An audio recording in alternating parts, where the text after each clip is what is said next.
आज हम ज़हनी आजमाइश के 3 सवालात हल करेंगे, जिसमें 9वां सवाल है, खिलाफत लफ्ज़ के हुरूफ से दर्ज झैल मुतबादिल में से कौन सा लफ्ज़ नहीं बनता है?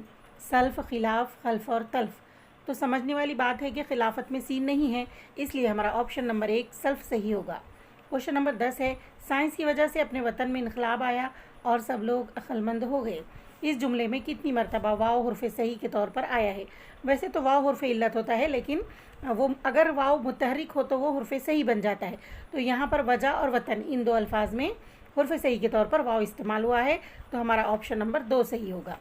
और क्वेश्चन नंबर 11 है, बादशाह सलामत की ताज़ीम बजा लाकर सब लोग अमन सुकून से बैठ गए। इस जुमले में अलीफ़ हुर्फ़ सही के तौर पर कितनी मरतबा आया है?